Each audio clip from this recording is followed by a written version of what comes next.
চাঁদাবাজি এবং ভূমি দখল, ভূমিদস্যুদের, এগুলো আমাদের দেশে একটা বিরাট মহামারী।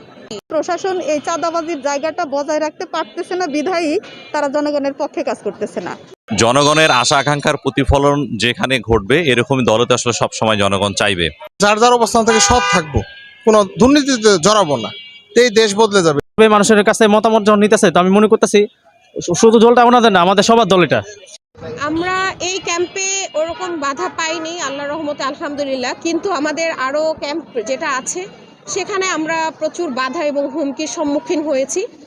আমরা তাদেরকে, আমাদেরই ভাই বোন সবাই, আমরা একই দেশের নাগরিক সবাই, আমরা সুষ্ঠুভাবে সুন্দরভাবে তাদেরকে আমরা জিনিসটা তাদের সাথে আমরা মোকাবেলা করেছি।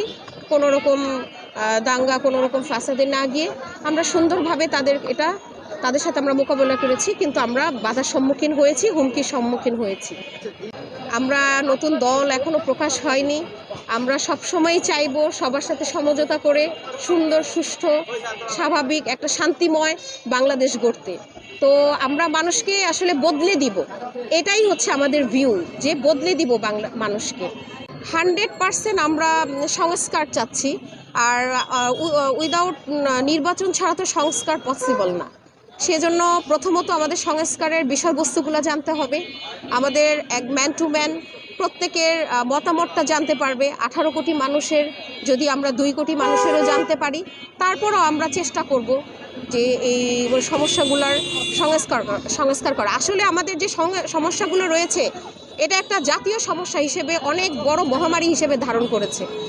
যেমন এখানে অনেকেই ম্যাক্সিমামই দিচ্ছে এই যে ভূমিদস্যুরা তাদের ভূমি দখল করে রাখছে, আইনত সহযোগিতা পায় নাই বিগত দিনগুলোতে, আবার কোর্টে গিয়ে অনেক রকম হ্যারাসমেন্টের শিকার হয়েছে।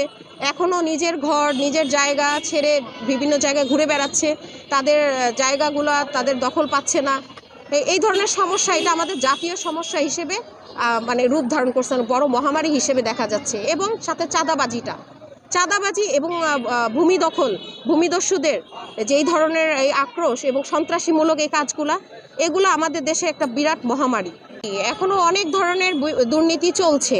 সেটার মধ্যে যেটি বিগত বছরে যে দুর্নীতিটা হচ্ছিল, সেটা এখনও প্রবাহমান। আমাদের কাছে কিছু ফুটেজ আছে, ভিডিও আছে, যেটা আমাদের রাষ্ট্রীয় সম্পদ বক্ষণ করছে, যেটা রাষ্ট্রীয় কোষাগারে থাকার কথা, যেটা রাষ্ট্রীয়ভাবে নিষেধাজ্ঞা ছিল, সেটাকে ব্যক্তি স্বাধীনতা, ব্যক্তি স্বার্থের জন্য কিছু সরকারি কর্মকর্তা এবং এলাকা ভিত্তিক অনেকেই আছে যে এই যে রাষ্ট্রীয় যে সম্পদগুলা, এরা একটা সিন্ডিকেট ওয়েজ কোটি কোটি টাকা এরা বক্ষণ করছে। আমরা এই ধরনের প্রমাণ মিললে আমরা চেষ্টা করব সবাই একটা ইউনিটি, প্রথমত আমাদের এক থাকতে হবে, একতা থাকতে হবে, ইউনিটি ওয়ে কাজ করতে হবে।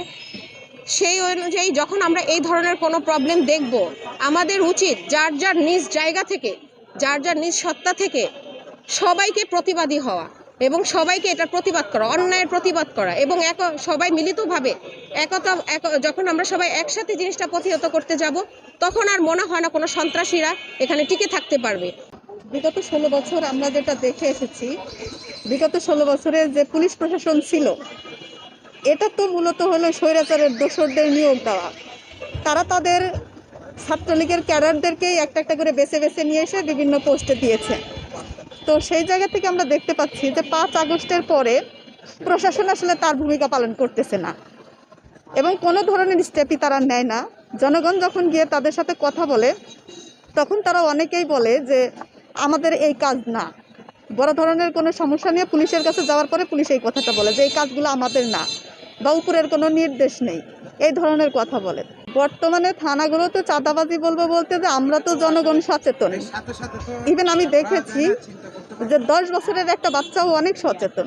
সেই জায়গা থেকে প্রশাসন এই চাঁদাবাজির জায়গাটা বজায় রাখতে পারতেছে না বিধায়ী তারা জনগণের পক্ষে কাজ করতেছে না, তারা জনগণের বিপক্ষে গিয়ে কাজ করতেছে, কিন্তু সেটা প্রকাশ্যে বলতে পারতেছে না। এই জন্য তারা আমাদেরকে অজুহাত দেয় যে উপরের নির্দেশ আছে, উপরের আদেশ না আসা পর্যন্ত আমি কাজটা করতে পারবো না, বা ওইটা আমাদের কাজ না।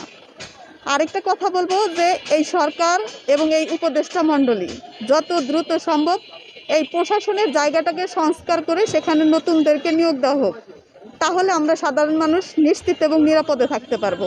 যদিও নিরাপত্তা আল্লাহর হাতে, কিন্তু বাহ্যিকভাবে আমরা যেটা জানি। তাছাড়া এই প্রশাসন দিয়ে আমাদের নিরাপত্তা কখনোই সম্ভব না। আমার চোখে বাংলাদেশ বলতে আমি আমার থিম থেকে বলবো যে প্রত্যেকেরই একটা আলাদা আলাদা চিন্তা চেতনা আছে, প্রত্যেক মানুষেরই আলাদা কিছু চাহিদা আছে। সে তার চাহিদা থেকে, তার চাওয়া থেকে, তার দৃষ্টিকোণ থেকে নিজের দেশটাকে কিভাবে দেখতে চায়, এই উদ্দেশ্য নিয়ে আমরা এই ফরম্যাটে একদম রাস্তায় এসেছি যে আমরা সাধারণ মানুষের মতামত নিতে চাই। যখন সাধারণ মানুষের মতামতগুলো আসবে তখন আমরা ওই পেপারসগুলো যাচাই বাছাই করে দেখতে পারবো যে আসলে তারা কি চাচ্ছে। সেই চাওয়া থেকেই আমরা ডিসিশনটা নিব। 16 বছরে প্রত্যেকটা কাঠামো ভেঙে গেছে, প্রত্যেকটা কাঠামো এমনভাবে নষ্ট করা হয়েছে যেটা এক পর্যায়ে মানে আমাদের সাথে ভাইরাসের মতো মিশে গেছে। ভাইরাস যেরকম বাতাসে মিশে যায়, সেটাকে খুঁজে বের করা যায় না। এই 16 বছরের ফ্যাসিস্ট আমলটা আমাদের মানুষের সাথে ভাইরাসের মতো মিশে গেছে। তো আমাদের চেঞ্জ প্রত্যেকটা খাতেই আনতে হবে। তার ভিতরে মেজর কিছু খাত আছে, সেগুলোতে আনাটা বেশি জরুরি, যেমন প্রশাসনের খাত, শিক্ষার খাত, তারপর আমি নির্বাচনের যে আছে, এই খাতগুলো প্রথমত আগে সংস্কার আনতে হবে। এই খাতগুলো যদি সংস্কার না এনে যদি আমরা কাজে যাই, তাহলে আমরা আসলে আমাদের যে উদ্দেশ্য, যে আমার চোখে বাংলাদেশ আমরা কেমন দেখতে চাই, সেটা আসলে পসিবল হবে না। আসলে জনগণের আশা আকাঙ্ক্ষার প্রতিফলন যেখানে ঘটবে এরকমই দলতে আসলে সবসময় জনগণ চাইবে।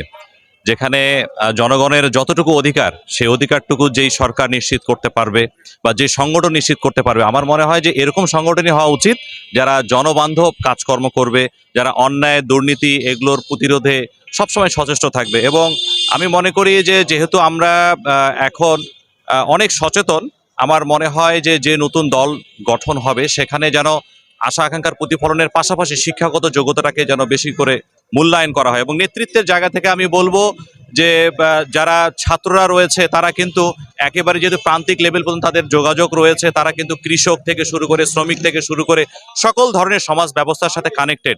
এজন্য আমি মনে করি যে দলটি গঠিত হবে, এই দলের প্রতি আমার ব্যক্তিগত যে প্রত্যাশা সেটা হচ্ছে যে একদম জনবান্ধব কল্যাণকর কর্মমুখী যেন কাজকর্ম তাদের মধ্যে থাকে। ন্যায় বিচার পাক, চাঁদাবাজি বন্ধ হোক, বেকারদের জন্য কর্মসংস্থানের ব্যবস্থা হোক। চাঁদাবাজি বন্ধ করতে হবে। আর নিয়োগ, টাকার বিনিময়ে কোনো নিয়োগ দেওয়া যাবে না। আর সর্বোপরি আমরা যার যার অবস্থান থেকে সৎ থাকবো, কোনো দুর্নীতিতে জড়াবো না। এই দেশ বদলে যাবে ইনশাল্লাহ, এটা আমি মনে করি ব্যক্তিগতভাবে। এই ব্যাপারটা খুব আমার ভালো লেগেছে। আমরা আমাদের মতামত প্রকাশ করতে পারছি, জনগণ তার মন্তব্য প্রকাশ করছে, মত দিচ্ছে, এটা ভালো লাগছে। সাধুবাদ জানাই যারা এই প্ল্যাটফর্মে নিয়ে এসেছেন। আর আমরা বিশ্বাস করি দেশ আর উন্নত হবে, নতুন দিকে এগিয়ে যাবে, যেখানে ক্ষুধা দারিদ্র্য মুক্ত হবে, বেকার থাকবে না, বেকারদের জন্য কর্মসংস্থানের সৃষ্টি হবে। এটাই সাধারণ মানুষ হিসেবে প্রত্যাশা। নিরাপত্তা থাকবে, যেই আসুক জনগণের এই প্রত্যাশা অনুযায়ী কাজ করুক, এটাই আমার প্রত্যাশা। দেখছি কি ভাই, দেখেন আমরা আসলে দেশের নাগরিক, তো দেশের জনগণ হিসেবে সবাই চাই ভালো থাকতে। তো আগে কে কি দল করলো, কে দল আসবে না আসবে সেটা আমরা চাই না। আমাদের কথা কি, যে সরকার আসুক ভাই দেশের কথা চিন্তা করবে, এবং জনগণের, দেশের পাশাপাশি জনগণ আছে সেটার কথা চিন্তা করে সময় একটা দল চাই। যে দল আসবে মনে করেন আমরা জনগণরা কি করতেছি, কি খাইতে পারি না পারি, আমাদের বাসস্থান ঠিক আছে কিনা, মানে আমাদের সবকিছু বিবেচনা করবে, এরকমই দল আমরা চাইতেছি। অবশ্যই ভালো হচ্ছে ভাই, কারণ আগের জিনিসটা ছিল কি, আগে যখন আমরা নির্বাচন করছি তো দলের লোকেরা যে কি করতো, যে আমাদের কাছে প্রচারণা করতো যে আপনি দল করেন, অমুক এই দল করেন। তো ওনারা নিজেরা যখন দলটা করবে, মানুষের কাছে মতামত যখন নিতেছে, তো আমি মনে করতেছি শুধু দলটা ওনাদের না, আমাদের সবার দল, এটা একটা ভালো দল আসুক। আর দেশে যদি সাথে ওনারা যদি ভালো দল তৈরি করে, শুধু আমার কথা না, সবাই ওই দলটাকে সাপোর্ট করবে ভাই। আমাদের মতে আমরা যারা উপর মহলের লোকজন আছে, আবার নিম্ন শ্রেণীর যারা লোক আছে, তাদেরও দেখার দরকার তাদের চাহিদাটা কি, এবং তারা যে বিভিন্ন ব্যাংকে ব্যবসা বাণিজ্যতে তাদের টাকা পয়সা আটকায় রাখছে বা করে রাখছে, এই জিনিসটা তারা গরিবদেরও কিছু হেল্প করতে পারে, তাহলে তাদেরও একটু চলতে স্বাবলম্বী হবে। এখন আমার যতটুকু আছে আমি সন্তুষ্ট, আবার একজন রিক্সাওয়ালার যা আছে সেও সন্তুষ্ট, কিন্তু মধ্যবিত্ত যারা আছে না পারে, রিক্সা চালাতে না পারে কিছু বলতে, তাই মুখ বন্ধ করে তারা যেভাবে আছে সেভাবেই চলতেছে। কারণ সমাজে চলতে গেলে ভালো আছে, খারাপও আছে, কিন্তু উপর মহলে যারা আছে তারা যদি দৃষ্টি দেয় তাহলে আমাদের দেশটা অনেকটা সুন্দর আশা করি। আইন শৃঙ্খলা বাহিনীর যে সদস্য যারা আছে এবং তাদেরও যতটুকু ক্ষমতা তারা জনগণের সুবিধা দিক, বা যদি কারো ভুল থাকে তাদেরও সংশোধন করার সুযোগ দিক, এবং কি সবার জন্য একটু আইনটা প্রয়োগ করুক শুদ্ধভাবে, সঠিকভাবে।